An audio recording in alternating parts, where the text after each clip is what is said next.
ये है Gayatri media group और आप देख रहे हैं ताज न्यूज, आईना सच का।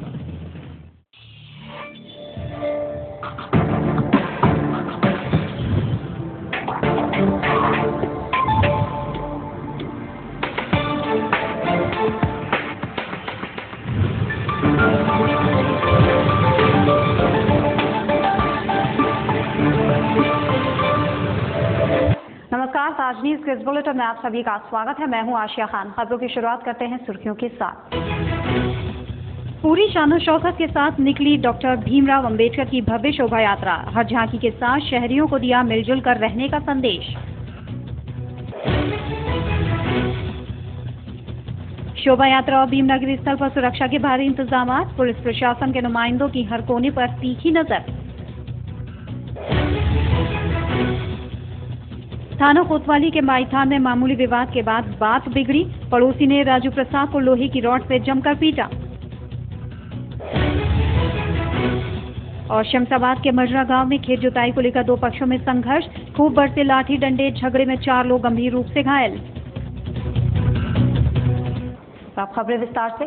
भारत के संविधान रचयिता बाबा साहब डॉक्टर भीमराव अंबेडकर की 124वीं जयंती शहर भर में धूमधाम के साथ मनाई गई।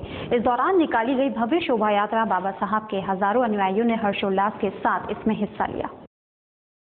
Bharat Ratna doctor B.R. अंबेडकर की 124वीं जयंती पर दलितों की राजधानी आगरा का माहौल बदला सा नजर आया, जहां पूरे शहर में सजावट देखने को मिली, जबकि प्रमुख मार्गों पर अंबेडकर अनुयायियों का सैलाब नजर आया। इस मौके पर परंपरागत रूप से झांकियां निकाली गईं, जिसमें दलितों के मसीहा बाबा साहब के जीवन चरित्र और उनके आदर्शों का बखान था। समाज के प्रमुख लोगों द्वारा इन झांकियों को रवाना किया गया, जो महानगर के प्रमुख मार्गों से होती हुई भीमनगरी में सम्मिलित होंगी। बाबा साहब की जयंती के दिन उनके मानने वालों को उत्साह देखते ही बन रहा था। जो बाबा साहब डॉक्टर भीमराव अंबेडकर भारत रत्न है, विश्व विख्यात है, हिंदुस्तान के सबसे प्रथम व्यक्ति ऐसे रहे जिन्होंने उच्च शिक्षा प्राप्त की। आज विश्व बाबा साहब की जयंती मना रहा है 124वीं। हिंदुस्तान ही नहीं, हिंदुस्तान के बाहर भी लोग बाबा साहब की जयंती, ब्रिटेन में लोग, इंग्लैंड में लोग, कोलंबिया यूनिवर्सिटी में लोग बहुत धूमधाम से बाबा साहब की अम्बेडकर जयंती मना रहे हैं। आगरा के सभी लोगों की तरफ से मैं अपनी तरफ से आदिनाथ इंफ्रारेड जोन की तरफ से सभी लोगों को धन्यवाद देता हूँ कि बाबा साहब के जयंती पे सब लोगों का आदर सम्मान रहे, सब लोगों को शुभकामनाएं देता हूं। सामाजिक व्यवस्था के तहत जिस बालक को कभी क्लास के अंदर नहीं पढ़ने दिया गया, उस बालक ने बड़े होकर के स्वयं शिक्षा हासिल करने के बाद इस देश के अंदर संविधान लिख करके इस देश को चलाने का एक रास्ता बता दिया। ऐसे महापुरुष की हम 124वीं जयंती मनाने के लिए इकट्ठे हैं। ऐसे मौके पर हम उनको सत्कार नमन करते हैं। जय भीम, जय भारत। परम पूज्य बाबा साहब के 124वें जन्मदिवस के उपलक्ष्य में मैं अपनी तरफ से सभी आगरा वासियों को हार्दिक शुभकामनाएं देता हूँ।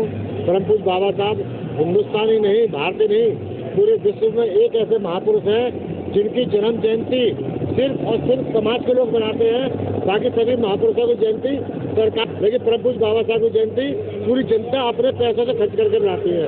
इनके शुभ अवसर पर मेरी ओर से हार्दिक शुभकामनाएं। डॉक्टर अंबेडकर ने बौद्ध धर्म अपनाया था और उसे दुनिया का सबसे अच्छा धर्म मानते हुए अपने समाज के लोगों को भी उसके पालन की सीख दी थी, जिनकी संख्या में आज बड़ा इजाफा हो गया है।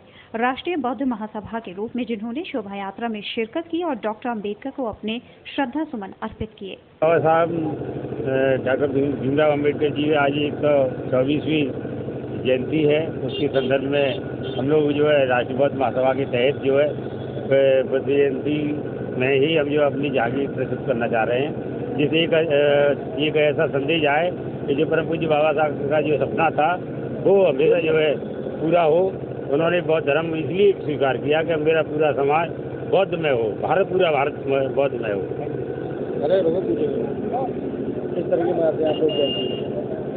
हम आज पूरे भारतवर्ष में ऐसे महामानव का जन्मदिन मना रहे हैं जिन्होंने इस भारत को दिशा निर्देश दिए संविधान के रूप में। बाबा साहब के अपने जीवन में कई ऐसी उपलब्धियां हैं, जैसे कि महिलाओं को शिक्षा का मंत्र जो दिया परम पूज्य बोधिसत्व बाबा साहब ने दिया। आज उनकी 124वीं जयंती पूरे भारतवर्ष में हर्षोल्लास के साथ हम लोग मना रहे हैं। और राष्ट्रीय गौतमा के बैनर तले पिछले 7 वर्षों से हम इसी तरह से डिफरेंट तरीके से तथागत गौतम बुद्ध का रथ निकालते हैं, जो समाज में ये संदेश देता है कि भाईचारा मानव कल्याण के लिए, मार्ग मानव कल्याण के लिए हित है। धन्यवाद। जय भीम, नमो बुद्धाय।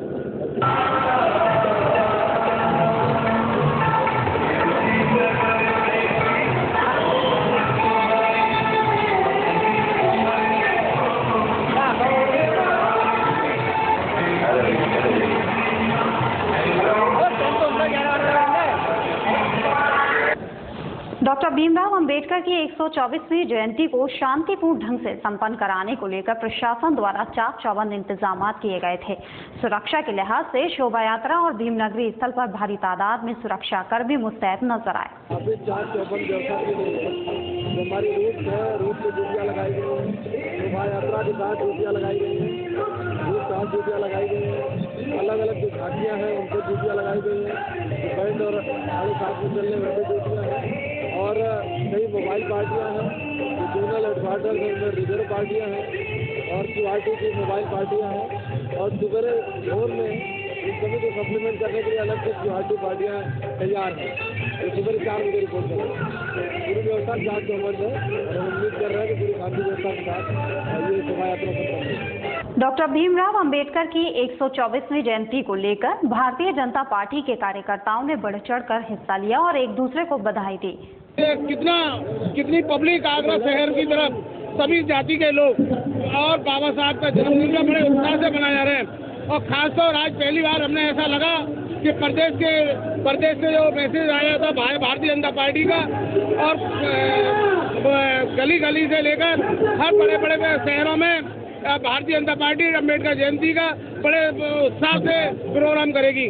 आज भारतीय जनता पार्टी के छोटे बड़े नेता सारे के सारे मंत्री हो, सब भाजपा के मंडल के पार्ट के सभी पदाधिकारी आज यहाँ पे आए और उनका हमारे जाटव समाज के सभी लोगों ने बहुत अच्छी तरह से स्वागत किया। मैं जाटव समाज और कमेटी के सभी लोगों को बहुत बहुत धन्यवाद देता हूँ। पूरे उत्तर प्रदेश में हर्ष का उल्लास है और बाबा साहब इतने मसीहा थे जिन्होंने संविधान लिखा है। पुलिस प्रशासन की व्यवस्था रही, पुलिस प्रशासन की बहुत बढ़िया व्यवस्था रही। आप देख रहे हैं कितनी भीड़ है, उसको भी कंट्रोल करेंगे और ये जयंती सभी लोगों ने बहुत अच्छी तरह मनाई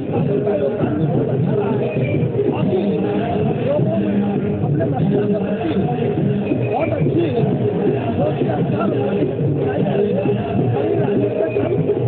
समाज के लोग सामूहिक रूप से 125 और आने वाले समय 125 जयंती के पूरा राष्ट्र मनाने जा रहा है। थाना शमशाबाद इलाके के मझरा गांव में खेत की जुताई को लेकर 2 पक्षों में विवाद हो गया। विवाद इतना बड़ा कि दोनों तरफ से लाठी डंडों की बरसात शुरू हो गई, जिसमें 4 लोग घायल हुए हैं।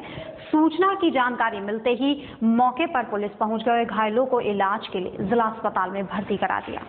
घटना मंगलवार शाम की है, जब थाना शमशाबाद के गांव मझारा में देवरी नाम का युवक अपना खेत जोत रहा था। तभी पड़ोसी डोंग सिंह ने अपने आधा दर्जन साथियों के साथ उस पर लाठी डंडों से हमला बोल दिया।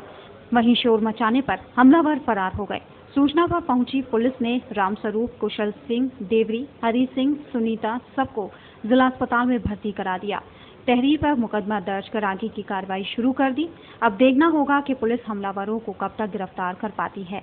आदमी ठाकुर हमें 5-6 आदमी डाल ले में लाठी मारी। किस बात के लेकर हुआ था? एक खेते हो, अच्छा उनने ले लिया, हमारे खेते जोते रहे।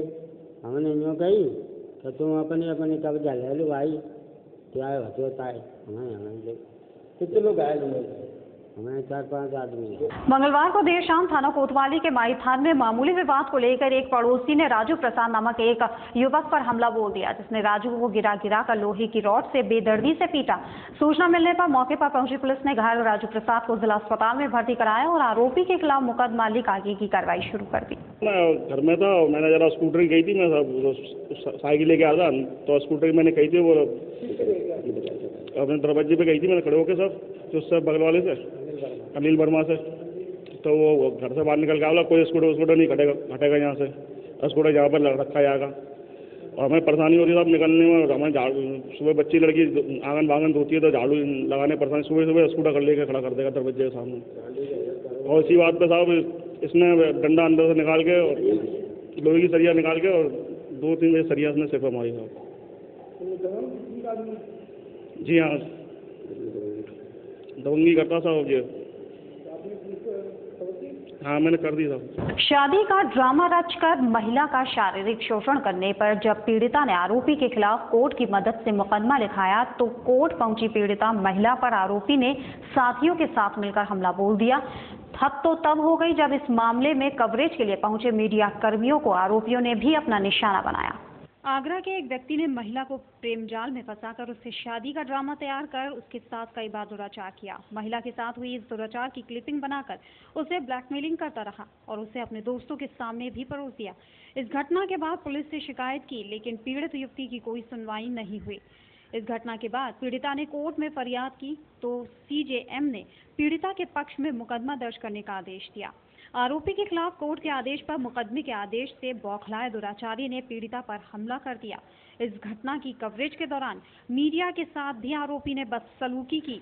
आगरा में कानून व्यवस्था इतनी खराब है कि दुराचार का आरोपी पीड़िता पर सड़क पर हमला कर देता है, मुकदमे की वापसी की धमकी देता है और आसानी से फरार हो जाता है। रिलेशनशिप में है तो भाभी का भाई लगता है, तो उन्होंने घर पे बुलाया, हमें बुलाकर ड्रिंक्स में कुछ पिलाया और पिलाने के बाद उन्होंने सीडी वीडी बनाई, उससे ब्लैकमेल करता रहा। पर साथ में ये भी कहता था कि मैं शादी कर लूँगा करके इसने मंदिर में झूठ मूठ हमसे शादी भी करी। इसके घर वालों ने एक पंचायत रखी उसमें कि पूरा हक दिया जाएगा बच्चों को, सबको, और उस तरीके से। पर कोई नहीं, इनका सब कुछ एक नाटक था बना बनाया। और अब दूसरी बेटी के बाद इन लोगों ने हमारे साथ और गलत करना शुरू करा। इनके बहनोइयों ने भी हमारे साथ गलत किया और बस हमें हमारी बेटी को घर से निकाल दिया। ये कौन है? और जो अब भी केस डाल रखा है जो रेप केस, उसमें भी ये लोग धमकियां दे रहे हैं घर वालों को कि मार देंगे, तुम्हारी बच्चों को उठा के ले जाएंगे। जिन बच्चियों के लिए लड़ रही हो उन्हीं को उठा के ले जाएंगे। और अभी भी आप यहाँ बैठी थी? जी तो आप पे हमला हुआ है, कैसा हमला था? एक्चुअली हम अपने वकील के आए थे तो इनके लिए ऑर्डर निकले हैं गिरफ्तारी के, तो ये यहाँ पर आया पीछे हमारे, और सुरेंद्र पाल सिंह और उसके साथ 2-4 जने और भी थे, हमें नहीं पता कौन गुंडे थे कौन थे। अब वो लोग भी आए और यहाँ पे हम वकील साहब से बात कर रहे थे, हमसे बोला मीटिंग करना चाहता हूँ, मीटिंग के बहाने से, और यहाँ पर हाथापाई करी और मीडिया वालों के साथ भी हाथापाई करी। पूरे मामले में इन्होंने रेप के बाद सीडी बनाई है और उसके बाद बार बार इनका शारीरिक शोषण किया गया है। मजबूर होकर इन्होंने सीजेएम के यहाँ मुकदमा दायर किया और आज सीजेएम के यहाँ से आदेश हो गया है कि इस पर एफआईआर दर्ज करके विवेचना की जाए। क्या ऐसा भी था क्या इस मामले में कि शादी मंदिर में शादी का झूठा ड्रामा रचा के ये सब चीज़ किया उन्होंने, और करने के बाद में वो महज एक शारीरिक शोषण वो कई सालों तक करते रहे? इस लड़की को बरगलाया गया है और बेवकूफ़ बनाकर इसका शारीरिक शोषण किया गया है। और चूंकि ये लोग रिश्तेदार थे और दूर के रिश्तेदार थे, इसीलिए पंचायतों ने भी इनको दबाया, पूरे मामले को दबाया गया है। और यह हमारे यहाँ जो पंचायतें हैं उनका यह विकृत चेहरा दिखाता है कि इस ढंग से पीड़िता के साथ बलात्कार होता है और उसके बाद ये समाज भी इनके साथ बलात्कार करता है। बलात्कार की इनकी कहानी खत्म नहीं होती।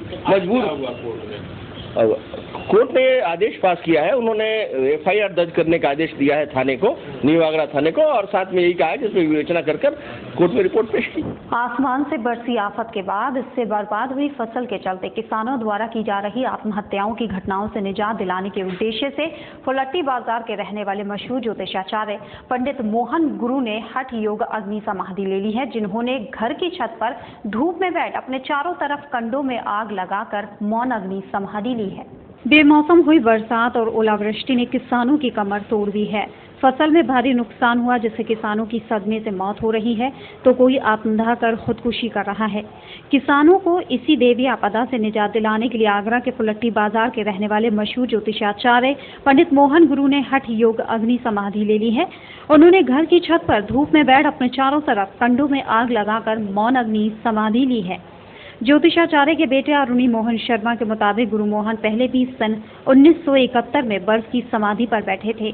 तब तत्कालीन प्रधानमंत्री मुरलीलाल देसाई ने उनसे संपर्क किया था। यही नहीं, पाकिस्तान से बांग्लादेश अलग होने को लेकर भी पहले भविष्यवाणी कर चुके हैं। अब इसे अंधविश्वास कहें या फिर आस्था, ये सोचने वाली बात है। किसानों भाइयों के आत्महत्या कर रहे हैं, फसलें खराब हो रही दूरी प्रकोप के कारण, उसको शांति के लिए ताकि वो आत्महत्या में रुकें, उनकी जो फसलें खराब हुई हैं, जो हो गई हैं, जो उसके आत्महत्या जो हो रही वो उस पर रोकथाम लगे। हाँ, 1971 में बैठे थे, जनवरी के मौसम में बैठे थे बर्फ़ की सिल्ली के ऊपर। जो तत्कालीन प्रधानमंत्री नवाज शरीफ ने भी उनसे संपर्क साधा था, उन्होंने पूछा भी था ताकि ये आपको ठंड का या गर्मी का या अग्नि का कोई आपको उसका असर नहीं होता। बोले नहीं, जन कल्याण के लिए कोई नहीं असर नहीं होता। हाँ, पाकिस्तान अलग, बांग्लादेश अलग होने से पहले इन्होंने भविष्यवाणी भी करी थी कि बांग्लादेश अलग हो जाएगा। फिलहाल यहाँ रुकेंगे एक छोटे से ब्रेक के लिए, जल्द हाजिर होंगे। देखते रहिए ताज न्यूज़।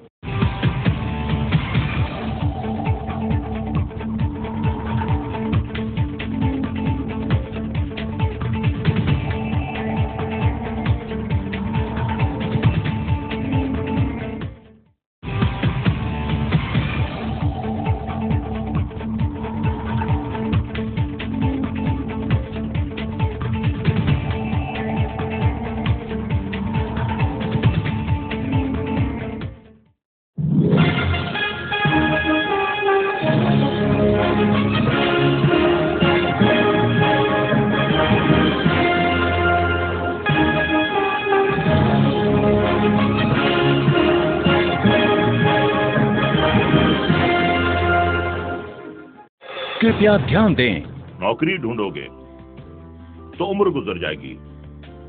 कुछ हुनर सीख लो, अपने पैरों पे खड़े हो जाओ तो जिंदगी संवर जाएगी। मोबाइल फोन, कंप्यूटर, लैपटॉप का कोर्स कराने वाले वैसे तो कई संस्थान हैं, लेकिन हजारों छात्रों के विश्वास का प्रतीक ई-टेक एकेडमी छात्रों के बीच अपनी अलग ही पहचान बना चुका है। इंजीनियर तो सभी बनाते हैं, लेकिन आप बनिए एडवांस इंजीनियर ई-टेक के साथ। जी हाँ, भारी छूट का प्रलोभन या झूठे वादों का आश्वासन अपनाओगे तो जिंदगी भर पछताओगे, क्योंकि सफलता तभी मिलती है जब फैसला सही हो। इसलिए अपने पैसे और समय को बचाइए और ई-टेक को अपनाइए, क्योंकि सिर्फ ई-टेक देता है 100% सफलता की गारंटी। ई-टेक द्वारा पहली बार mobile phone, laptop, computer course के साथ plasma, LED TV, inverter, UPS, DCA, DTP, English speaking इत्यादि जैसे रोजगार परक कोर्सेज भी कराए जा रहे हैं। अधिक फीस में अधूरा ज्ञान या कम फीस में पूरा ज्ञान, फैसला आपका। हमारा पता है 2nd floor city plaza, Shah market, Agra, UP. Phone number 7500330330। E-Tech सिर्फ नाम ही काफी है।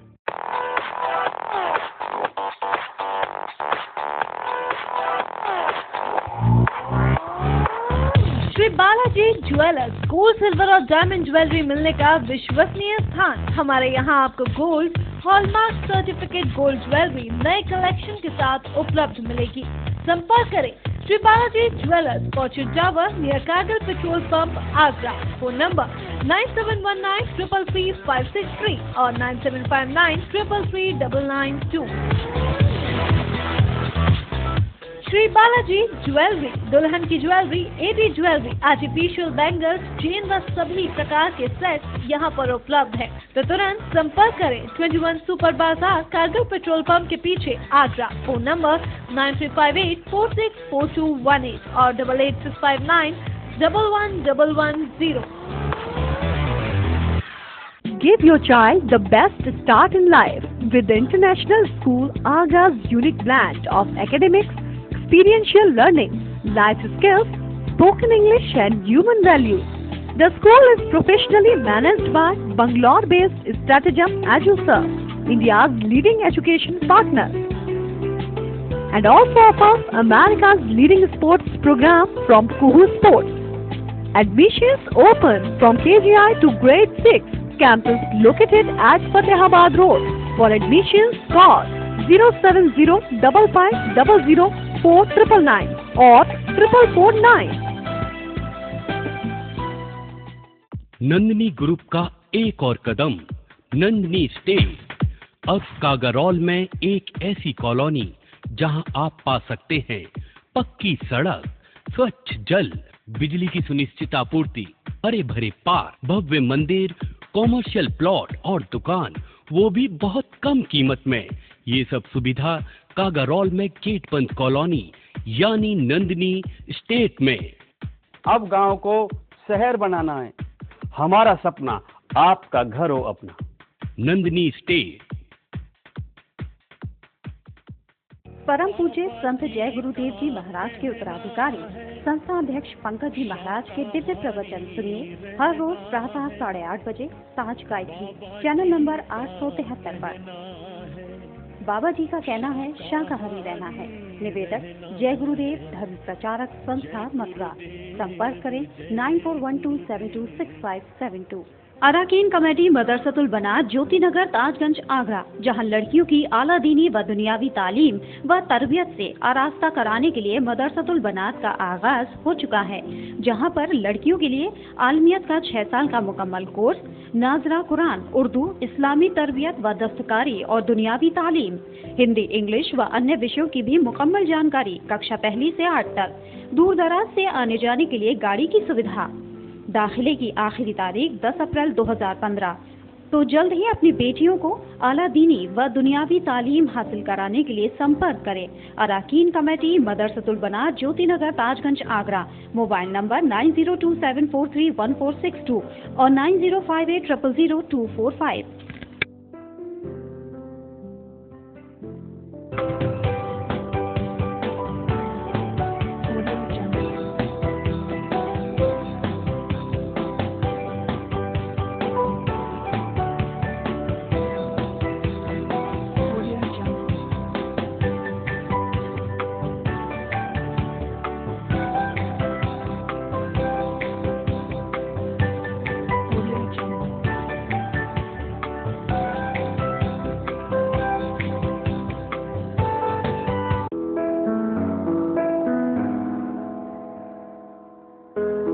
मैं एक डॉक्टर बनना चाहती हूँ।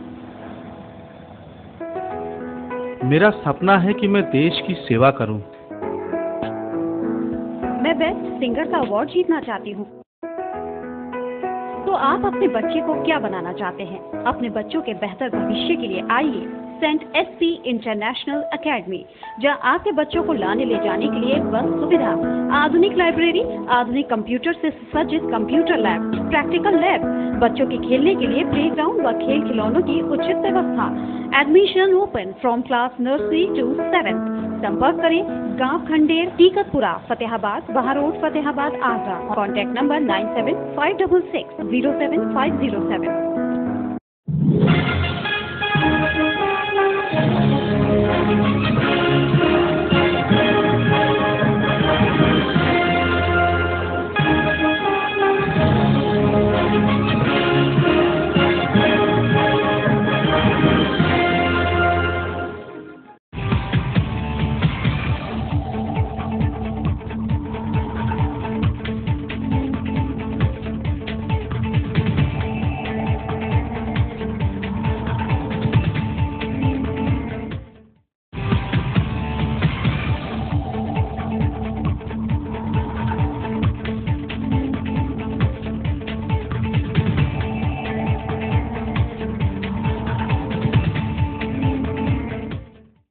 ब्रेक के बाद स्वागत है। देखते हैं अगली खबर। थाना एतमाद-दौला के यमुना नदी में मंगलवार को उस वक्त अफरा तफरी मच गई जब यमुना में नहाने गया 14 वर्षीय किशोर डूब गया। कई घंटों तक गोताखोरों ने किशोर की तलाश की, लेकिन उसका कहीं कोई पता नहीं चल सका। सूचना मिलते ही परिजन भी मौके पर पहुंच गए, जिन्होंने बताया कि साहिल घर से यमुना में नहाने की कहकर निकला था। थाना एतमाद-दौला इलाके में यमुना में मंगलवार को नहाते समय एक 14 वर्ष का किशोर डूब गया। जैसे ही सूचना किशोर के परिजनों को मिली, घर में कोहराम मच गया। इस घटना की जानकारी स्थानीय लोगों ने पुलिस को दी। पुलिस ने गोताखोरों की मदद से किशोर की तलाश शुरू कर दी, लेकिन कई घंटे बीत जाने के बाद भी किशोर का कहीं पता नहीं चल सका। दरअसल परिजनों के मुताबिक 14 वर्षीय किशोर साहिल अपने भाई पुन्नू के साथ नुनिहाई से यमुना में नहाने आया था। पानी का बहाव तेज होने की वजह से दोनों भाई यमुना में डूबने लगे। जैसे तैसे पुन्नू तो यमुना से बाहर निकल आया, लेकिन साहिल यमुना में डूब गया। घर पहुंच पुन्नू ने इसकी सूचना परिजनों को दी, जिसके बाद साहिल के परिजनों ने मौके पर दौड़ लगा दी। खबर लिखे जाने तक पुलिस गोताखोरों की मदद से साहिल की तलाश में जुटी थी। यहाँ पे आए थे नहाने, पता नहीं, एक चला गया घर, एक डूब गया है। 10 बजे से बैठी हूँ, अब तक लाश का कोई पता नहीं है, ना लाश ना जिंदा। अगर नहीं मरा बच्चा तो मर जाएगा, सुनवाई नहीं है। मैं कह रही हूँ जल्दी से जल्दी मेरा बच्चा मुझे मिल जाए। पुलिस की से मुझे कोई समझ नहीं, मैंने बात नहीं की पुलिस से। पुलिस तो और हर्रा रही है। ताजनगरी आगरा में एक सिपाही ने ही खाकी पर दाग लगा दिया। मथुरा के पुलिस लाइन में तैनात सिपाही ने ट्रेन के अंदर एक महिला का पर्स छीन लिया और भागने लगा, लेकिन महिला की सतर्कता के कारण सिपाही को दबोच लिया गया और आगरा कैंट पर जीआरपी को सौंप दिया गया, जहां आरोपी सिपाही के खिलाफ मुकदमा दर्ज करा मामले की जाँच शुरू कर दी गई है। दरअसल मामला कुछ यूँ है। कोटा के रहने वाले हेमदास और उनकी पत्नी सुमन कोटा पैसेंजर में एसीबी कोच में यात्रा कर रहे थे। टूंडला और आगरा के बीच सिपाही राकेश बाबू ने सुमन का पर्स छीन लिया और भागने लगा। महिला ने चीख पुकार मचा सिपाही को दबोच लिया और आगरा कैंट रेलवे स्टेशन पर जीआरपी पुलिस को सौंप दिया और सिपाही राकेश के खिलाफ मुकदमा दर्ज करा दिया। जीआरपी पुलिस की पूछताछ में पता चला है कि वो मथुरा की पुलिस लाइन में तैनात था, लेकिन ऐसे ही कुछ मामलों में लिप्त होने की वजह से कुछ समय पहले ही पुलिस विभाग से बर्खास्त किया जा चुका है। लेकिन आज भी राकेश बाबू पुलिस की वर्दी में रहे घटना को अंजाम दिया करता है। आज भी उसके पास पुलिस आई कार्ड मिला है। फिलहाल पुलिस राकेश बाबू के खिलाफ मुकदमा दर्ज कर जेल भेजने की तैयारी में जुट गई है। कानपुर से 3 बार चोरी के बरामदगी के साथ ही जेल जा चुका है और ये इस समय सस्पेंड मथुरा में चल रहा है और इसका रूट वही है कानपुर टू अलीगढ़ तक, टूंडला और यहीं पर चोरियां करता है और अपने पुलिस में होने के कारण फ़ायदा उठा करके वर्दी भी पहन लेकर करके अंदर चला जाता है ट्रेनों में। तो वो आज पकड़ा गया है, उसके मुकदमा पंजी के द्वारा उसको जेल भेजा जा रहा है। घटना ये थी कि पटना कोटा ट्रेन आ रही थी और ये खड़ी थी टूंडला में। जैसे गाड़ी टूंडला में खड़ी थी तैसे ये अपना एसी B1 कोच में चला गया। वहाँ पर एक शुभ्रा महिला थी, वो यात्रा कर रही थी कोटा की B2 कोच में और यात्रा कर रही थी। उनका बैग लेकर के चलने लगा। उस पर जो है लोगों ने देखा कि पुलिस की वर्दी में है और ये जो है सामान ले जा रहा है, तो उस पर यात्रियों ने इतराज़ किया और कंट्रोल रूम को सूचना दी थी। जैसे हमको मिली तैसे जो है इसको गिरफ्तार कर लिया। महिला जो है शुभ्रा जी से तहरीर लिया, मुकदमा पंजी के हुआ, इसको जेल भेजा जा रहा है। इसके पास से मोबाइल चोरी का और बरामद हुआ है, वो कानपुर से चोरी से संबंधित है। उससे मोबाइल फोन से हमने बात किया है, जिसका मोबाइल है उसने बताया कि मेरा चोरी है। इंडियन मेडिकल एसोसिएशन के पदाधिकारियों ने आगरा के सभी डॉक्टर्स के साथ IMA भवन में मीटिंग की, जिसमें उन्होंने खुद की सुरक्षा और तीमारदारों द्वारा होने वाली बदसलूकी को कैसे रोका जाए, ऐसे कई पहलुओं पर मंथन किया। गौरतलब है कि इलाहाबाद में डॉक्टर के साथ हुई मारपीट की घटना के बाद डॉक्टर्स अपनी सुरक्षा को लेकर काफी चिंतित हैं। कुछ दिनों पहले इलाहाबाद में डॉक्टर के साथ हुई मारपीट की घटना से उत्तर प्रदेश के सभी डॉक्टर्स में आक्रोश देखा गया, जहां डॉक्टर्स काली पट्टी बांधकर काम कर घटना को कड़े शब्दों में निंदा कर रहे हैं, तो वहीं अब आरोपियों की गिरफ्तारी हो जाने के बाद उन्हें कड़ी से कड़ी सजा हो, ऐसी अपील कर रहे हैं। मंगलवार को इंडियन मेडिकल एसोसिएशन के पदाधिकारियों ने तोता का ताल स्थित IMA भवन पर आगरा के सभी डॉक्टर्स के साथ मीटिंग की, जहां डॉक्टर्स अपनी सुरक्षा को लेकर चिंतित नजर आए। डॉक्टर्स ने मरीजों के तीमारदारों द्वारा किए जा रहे घटनाक्रम को कैसे रोका जाए, इस संदर्भ में चर्चा की। डॉक्टर्स का कहना था कि हमें अपनी सुरक्षा के लिए खुद ही तैयार होना पड़ेगा। चर्चा के दौरान सभी डॉक्टर्स ने अपने संस्थान में मिर्ची स्प्रे और डंडे जैसे सामान रखे जाने पर सहमति जताई। वहीं डॉक्टर्स का एक प्रतिनिधि मंडल बुधवार को जिलाधिकारी और SSP से मिल ऐसी घटनाओं में तुरंत कार्रवाई किए जाने के संबंध में बात करेगा। इलाहाबाद की जो लेटेस्ट सूचना मिली है उसके आधार पर 3 व्यक्तियों को गिरफ्तार कर लिया गया है। 3 अभियुक्तों को गिरफ्तार करके जेल भेज दिया गया है और उनके विरुद्ध 307 का मुकदमा यानी कि हत्या का मुकदमा भी दर्ज करा गया है। असल में इस घटना के परिप्रेक्ष्य में दोषियों के विरोध के साथ साथ हम लोग चाहते हैं कि जो डॉक्टर्स के प्रति हिंसा की प्रवृत्ति है उस पर एक चर्चा जारी रहे गंभीर, और शायद ये एक मौका है जब हम अपना आत्म मंथन कर सकते हैं, आत्म अवलोकन कर सकते हैं और इसकी विवेचना करके एक ऐसी कार्यप्रणाली विकसित कर सकते हैं जहां डॉक्टरों के प्रति इस प्रकार की प्रवृत्तियां विकसित ना हो। इलाहाबाद में हुई ये घटना कोई पहली नहीं है। आगरा में भी ऐसी कई घटनाएं देखी गई हैं। बहरहाल अब देखने वाली बात ये होगी कि जिलाधिकारी और एसएसपी से मिलने के बाद इन घटनाओं पर क्या सच में अंकुश लग पाएगा या ये यूं ही निरंतर जारी रहेगी। अपने बेतुके बयान की वजह से मुस्लिमों के निशाने पर आ गए हैं शिवसेना सांसद संजय राउत, जिन्होंने कुछ दिन पहले मुसलमानों के मतदान अधिकार को समाप्त करने की बात कही थी, जिसके विरोध में सर्वदलीय मुस्लिम संघर्ष समिति के पदाधिकारियों ने मंगलवार को जिलाधिकारी कार्यालय पहुंच राष्ट्रपति के नाम ज्ञापन सौंप और संजय राउत की सांसद सदस्यता खत्म करने की मांग की। शिवसेना के सांसद संजय राउत द्वारा कुछ दिन पहले मुसलमानों पर दिए गए बयान से मुस्लिमों में भारी आक्रोश है। संजय राउत ने मुसलमानों के मतदान अधिकार को खत्म करने की बात कही थी, जिसके विरोध में सर्वदलीय मुस्लिम संघर्ष समिति के पदाधिकारी मंगलवार को जिलाधिकारी कार्यालय पहुंचे, जहां उन्होंने एडीएम सिटी राजेश श्रीवास्तव को महामहिम राष्ट्रपति के नाम ज्ञापन सौंपा। पदाधिकारियों ने ज्ञापन के माध्यम से सांसद संजय राउत की संसद सदस्यता खत्म करने की मांग की। उन्होंने ये बयान दिया कल कि मुसलमानों को वोट डालने के अधिकार से जो है उनका अधिकार छीन लेना चाहिए। तो उसकी जो है पूरे देश के अंदर बहुत ज़बरदस्त प्रतिक्रिया हो रही है और उसी प्रतिक्रिया के तहत, उन्हीं जज्बात के तहत आज हम जो है सर्वदलीय मुस्लिम संघर्ष समिति के तहत यहाँ पर एक ज्ञापन दिया एडीएम सिटी साहब को कि उसकी सदस्यता को तुरंत जो है भारत सरकार, उनके राष्ट्रपति के नाम ज्ञापन है कि उनको सदस्यता जो है उनकी समाप्त की जाए और उनको गिरफ्तार किया जाए, क्योंकि उन्होंने जो है मुसलमानों के जज्बात को ठेस पहुँचाई है और कॉन्स्टिट्यूशन की धज्जियाँ उड़ा दी उन्होंने ये बात कह के। जब एक तरफ जो है ये इस बात की शपथ लेते हैं कि हम जो है संविधान के तहत ये शपथ ले रहे हैं कि किसी के जज्बात को ठेस नहीं पहुंचाएंगे, तो उन्हें ये इतना इल्म नहीं है कि आप वो कह रहे हैं कि मुसलमानों को जो है उनके वोटिंग अधिकार से जो है वो छीन लिया जाए। आज हम लोगों ने आगरा की मुसलमान कमेटी की तरफ से ज्ञापन जो दिया है उसमें हमने यही कहा है कि शिवसेना, बजरंग दल और विश्व हिंदू परिषद और बीजेपी ये ऐसे बयान दे रहे हैं कि आप बैल मुझे मार नहीं तो ढकेल जा, ये सोतों को जगा रहे हैं। तो इन पे ऐसे अगर अंकुश बयानों पर नहीं लगा तो हिंदुस्तान की फिजा बिगाड़ने में सबसे बड़ा इनका हाथ होगा। ऐसे लोगों की जो है सांप्रदायिकता की लिस्ट में डाला जाए और हम हिंदुस्तान की जनता से अपील करते हैं कि ऐसे लोगों को बयान कर जो है ज़्यादा जो है ध्यान न दें। और जिसमें संविधान द्वारा सभी को मताधिकार करने का अधिकार प्रदान किया गया है। भारत के मुसलमान भी उसी अधिकार का प्रयोग करते हुए अपने मताधिकार का प्रयोग करते हैं और एक सरकार को बनाने का काम करते हैं। माननीय सांसद संजय राउत जी जो शिवसेना के सांसद है, राज्यसभा के सदस्य हैं, जिस प्रकार से अनर्गल बयानबाजी की जा रही है और जिस प्रकार से उन्होंने अपनी राय दी है कि भारत के मुसलमानों से मताधिकार का छीन लेना चाहिए, तो वो क्या साबित करना चाहते हैं? भारतीय संविधान में उनका विश्वास है या नहीं, नंबर एक। नंबर दो ये कि भारतीय संविधान किसी के अपनी जो है निजी जागीर नहीं है, संविधान सबके लिए है और सबको अपना बात कहने का अधिकार भी है।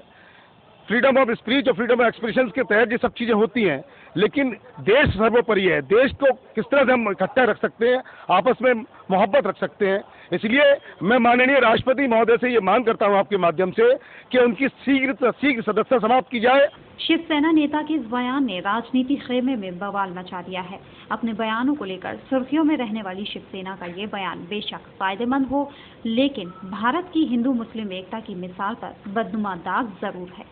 ताजमहल के दक्षिणी प्रवेश द्वार पर अमानती घर के न होने की वजह से ताज दीदार को आने वाले सैलानियों को खासी दिक्कतों का सामना करना पड़ रहा है।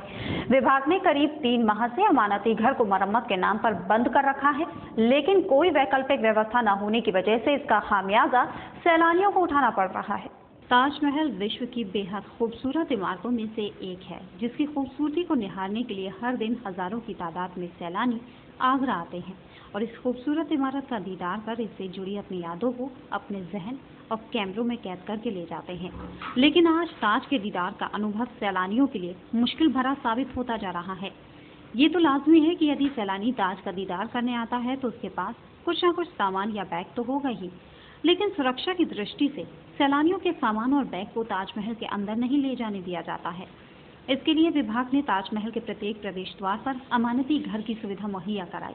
बात यदि अमानती घर की करें तो ताजमहल के प्रत्येक प्रवेश द्वार पर एक अमानती घर है, नीम तिराहे पर एक अमानती घर है, पूर्वी गेट पर शिल्पी ग्राम पर, वहीं दक्षिणी गेट पर भी एक अमानती घर है। माफ कीजिएगा, अमानती घर है नहीं था, जिसे विभाग ने मरम्मत के नाम पर करीब 3 माह पूर्व बंद करवा दिया और मरम्मत के नाम पर उस अमानती घर में एक कील भी नहीं लगाई गई। और न ही इस अमानती घर को बंद करने से पहले दक्षिणी प्रवेश द्वार पर कोई वैकल्पिक व्यवस्था की गई, जिसके बाद इसका खामियाजा ताज दीदार को आने वाले सैलानियों को उठाना पड़ता है। सैलानियों का सामान सुरक्षाकर्मी ताज में ले जाने नहीं देते, जिसके बाद सैलानी जिसके दिल में चाहत थी वो ताज का दीदार करे, उसे फिर चाहत होती है कि काश कोई मेरा सामान रख ले ताकि मैं ताजमहल का दीदार कर सकूं। वहीं सुरक्षा के नजरिए से कोई भी दुकानदार उनका सामान रखने को तैयार नहीं होता, जिसके बाद ताज दीदार को आए पर्यटकों को विभाग की कुछ लापरवाही की वजह से दर बदर की ठोकरें खानी पड़ती हैं। हम लोग गुलाम हो चुके हैं और हमारी गुलामी आज़ाद हो गई है, लेकिन हम अंग्रेजों के प्रति आज़ाद नहीं है। अंग्रेजों के लिए हम सब कुछ कर सकते हैं, विदेशियों के लिए सब कुछ कर सकते हैं। विदेशी सामान लेके जा रहा है और देशियों को रोक दिया है, जबकि देशियों का पूरा हक होता है, वो अपने मुल्क के रहने वाले हैं, उनका सामान रोक दिया था। थैला मत ले जाओ, विदेशियों के थैले ले जाने देते हैं। इस तरीके से आज़ाद मुल्क के अंदर गुलामी अभी मौजूद है, गुलामी की बू अभी भी आती है, जबकि सबके लिए बराबर होना चाहिए। हिंदुस्तान के अंदर कोई भी आ जाए वो हिंदुस्तानी कानून लागू होना चाहिए। जब हमारा देश गुलाम था उस वक्त अंग्रेजी हुकूमत की कुछ पसंदीदा जगहों पर एक टैग लाइन लिखी होती थी, जिसे देशभक्ति से जुड़ी कई पिक्चरों में भी दर्शाया गया है। Indian and dogs are not allowed. आज देश आज़ाद है, लेकिन फिर भी देश गुलामी की जंजीरों को शायद तोड़ नहीं पाया है। आज भी कहीं ना कहीं कुछ ऐसा देखने को मिलता है कि लगने लगता है शायद हम आज भी गुलाम हैं। यदि नियम बनते हैं तो वो इस देश में आने वाले सभी लोगों पर लागू होता है, फिर चाहे वो देशी हो या विदेशी। जब ताजमहल के अंदर किसी देशी पर्यटक का सामान नहीं जाने दिया जाता, तो आखिर विदेशी सैलानियों के सामान को क्यों अंदर जाने की अनुमति दे दी जाती है? बिल्कुल, ये नज़ारा है ताजमहल के दक्षिणी प्रवेश द्वार का, जहाँ से देशी सैलानियों के सामान को बाहर का रास्ता दिखा दिया जाता है, तो वहीं विदेशी सैलानियों के सामान को बजाय लौटाने के सुरक्षा कर्मियों ने अंदर ले जाने की अनुमति दे दी। Indians are not allowed with the bag, but out of Indians are allowed with the bags in the Taj Mahal। उल्टा कर दिया हमने। फिलहाल तो ताजमहल के दक्षिणी प्रवेश द्वार पर सैलानी खासे परेशान हैं। अब देखने वाली बात यह है कि आखिर विभाग कब तक ताजमहल के दक्षिणी प्रवेश द्वार पर अमानती घर की सुविधा मुहैया करवाता है और आखिर कब तक देशी विदेशी पर्यटकों के इस भेदभाव को दूर कर पाता है। अन्नदाताओं की समस्याओं को लेकर भाजपा 23 अप्रैल को खिरावाली में महापंचायत का आयोजन करेगी। भाजपा नेताओं ने प्रदेश सरकार पर किसानों की उपेक्षा का आरोप लगाते हुए केंद्र सरकार से हर संभव मदद का भरोसा दिलाया। गौरतलब है कि बीते दिनों सीकरी क्षेत्र में ही केंद्र सरकार के 3 बड़े मंत्रियों ने तूफानी दौरा किया था। बेमौसम बारिश और ओलावृष्टि ने जिले की ही नहीं बल्कि प्रदेश भर के किसानों को तबाह कर दिया है। देश के अन्नदाताओं की इस बदहाली पर भी राजनीतिक दल सियासी रोटियां सेक रहे हैं। कभी प्रदेश सरकार केंद्र सरकार पर सहयोग न देने का आरोप लगाते हैं, तो कभी मोदी के दूत राज्य में आकर मुआवजे के आंकलन का नाटक करते हैं। अब भाजपा आगामी 23 अप्रैल को किरावली में किसान महापंचायत करने जा रही है। भाजपा नेता राजकुमार चाहर ने प्रदेश सरकार पर किसानों की अनदेखी का भी आरोप लगाया। उत्तर प्रदेश की सरकार ने निरंतर जो बारिश पिछली 1 महीने से चल रही है बेमौसम की, उससे अब किसान पूरी तरह से त्रस्त हो गया है। अभी तक सरकार लेखपालों के माध्यम से आकलन कराने की बात कर रही है, जबकि ये सर्वविदित है कि अब किसान का न कोई खेत बचा, न कोई उसकी फसल बची, न कुछ बचा। अब तो अन्नदाता को खुद का अन्न खाने के लिए, अपना जीवन पालने के लिए भी बाहर से कहीं से गेहूं खरीदना पड़ेगा। उसके बावजूद अभी तक उत्तर प्रदेश की सरकार ने किसानों के साथ न्याय नहीं किया है। रही बात 60 और 70 रुपये चेक देने की, तो ये अंग्रेजों के बनाए हुए नियम चले आ रहे हैं। मैं धन्यवाद देना चाहूँगा देश के प्रधानमंत्री मोदी जी को, जिन्होंने 50% जो फसल नष्टीकरण का रूप होता था उसको 33 किया और 1.5 गुने मुआवजे बढ़ाने की बात की, लेकिन अभी तक उत्तर प्रदेश की सरकार कुछ नहीं कर रही है। गौरतलब है कि किरावली तहसील के अशनेरा में अभी हाल ही में मोदी सरकार के 3 बड़े मंत्रियों ने दौरा किया था। भाजपा नेता नितिन गडकरी ने किसानों को हर संभव मदद का भी भरोसा दिलाया था। 3 मंत्रियों के दौरे के बाद सपा सरकार के कैबिनेट मंत्री राजा महेंद्र अरिदमन सिंह ने भी अछनेरा में राहत राशि के चेक वितरित किए थे। एक ही क्षेत्र में नेताओं की सक्रियता के बाद किसानों का ये दर्द चुनावी मुद्दा बनता नजर आ रहा है। डॉक्टर BR अम्बेडकर विश्वविद्यालय प्रशासन की लापरवाही को लेकर केंद्रीय राज्य मंत्री कटहिरिया के तेवर अब सख्त हो गए हैं। विश्वविद्यालय की समस्याओं को लेकर कुलपति और रजिस्ट्रार की शिकायत मंत्री महामहिम से करेंगे। गौरतलब है कि डॉक्टर रामशंकर कटहिरिया इसी विश्वविद्यालय में प्रोफेसर रहे हैं। कुलपति और कुल सचिव जो भी अधिकारी हैं वो कंट्रोल नहीं कर पा रहे। विश्वविद्यालय में मैं गया हूँ, मैनपुरी गया हूँ, एटा गया हूँ, वहाँ पर कॉलेजों में नकल हो रही है, चिंता की बात है। मैं आज ही गवर्नर साहब को पत्र लिखूंगा इस संदर्भ में, और इस पर कड़ाई होनी चाहिए। कड़ाई नहीं हो पा रही है। छात्र समस्याओं से जूझ रहे हैं, धरना दे रहे हैं, उनकी मैंने बात सुनी है। समाधान के लिए मैं कुलपति से भी बात करूंगा और गवर्नर साहब को भी इस संदर्भ में पत्र लिखूंगा। नहीं लगता विश्वविद्यालय प्रशासन कहीं तानाशाह रवैया अपना रहा है? नहीं, विश्वविद्यालय तानाशाह नहीं है, निद्रा में है। तानाशाह भी नहीं है, वो उसे होश ही नहीं है कि वो क्या करना चाहिए क्या नहीं करना। आज न्यूज़ के इस बुलेटिन में फिलहाल इतना ही। अगले बुलेटिन में आपसे फिर मुलाकात होगी, तब तक के लिए चाहेंगे इजाजत। नमस्कार।